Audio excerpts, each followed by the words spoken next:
১২টি সিংহের পাহারায় অ্যাম্বুলেন্সে সন্তান প্রসব নারীর। কথায় বলে বাস্তবতা কল্পনার চেয়েও অনেক বেশি বিস্ময়কর হয়ে থাকে। এই প্রবাদ যে কতটা সঠিক তা নতুন করে আবিষ্কার করলেন ভারতের বাসিন্দা মাঙ্গুবেন মাকওয়ানা।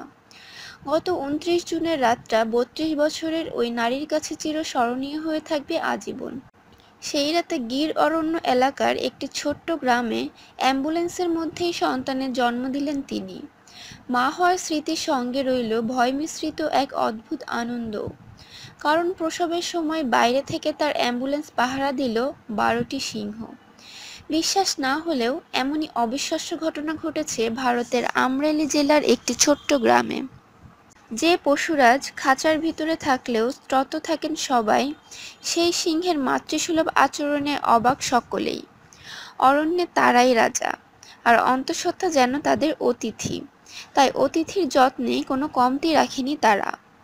গভীর রাত ২:৩০ নাগাদ অ্যাম্বুলেন্সের ভিতর যখন ২০ মিনিটের চেষ্টায় সন্তান ভূমিষ্ঠ হচ্ছে, তখন তাকে আগলে রাখল ১২টি সিংহের দল, যাদের মধ্যে ৩টি পুরুষ সিংহও ছিল। বৃহস্পতিবার গভীর রাতে হঠাৎই প্রসব যন্ত্রণায় কাতরাতে শুরু করেন ভারতের লুনাসাপুরের বাসিন্দা মাঙ্গুবেন। ডেকে পাঠানো হয় অ্যাম্বুলেন্স। তাকে কাছাকাছি জাফরাবাদের সরকারি হাসপাতালে আনা হচ্ছিল, কিন্তু ব্যথা বাড়ায় মাঝপথেই অ্যাম্বুলেন্স থামিয়ে প্রসবের সিদ্ধান্ত নেয় হাসপাতাল কর্মীরা। সেই মতো গাড়ির চালক রাজু যাদবকে গাড়ি থামাতে বলা হয়। এরপর মোবাইলে চিকিৎসকের পরামর্শ অনুযায়ী প্রসব প্রক্রিয়া শুরু করেন অ্যাম্বুলেন্সে উপস্থিত কর্মীরা।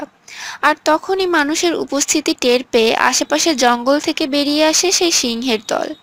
চমকে ওঠেন স্থানীয় চালক রাজু। রাস্তা আটকে বেশ কৌতূহলী দৃষ্টি নিয়ে অ্যাম্বুলেন্সের সামনে গিয়ে বসছে তারা। ভয়ে ও আতঙ্কে শিরদাঁড়া দিয়ে ঠান্ডা স্রোত বয়ে যায় তার। অ্যাম্বুলেন্সের ভেতরে তখন প্রসূতির চিকিৎসা চলছে। মাঙ্গুবেনের সন্তান ভূমিষ্ঠ হওয়ার পরেই ধীরে ধীরে অ্যাম্বুলেন্স চালাতে শুরু করেন চালক। আর গাড়ির উপর লাল বাতি জ্বলতে দেখেই রাস্তা ছেড়ে দেয় সিংহের দল। সিংহের দলের এমন ব্যবহার নিঃসন্দেহে চিরকাল মনে রাখার মতোই। মা ও সন্তান আপাতত জাফরাবাদ হাসপাতালে ভর্তি রয়েছেন। দুজনই ভালো আছেন বলে হাসপাতালের তরফ থেকে জানানো হয়েছে।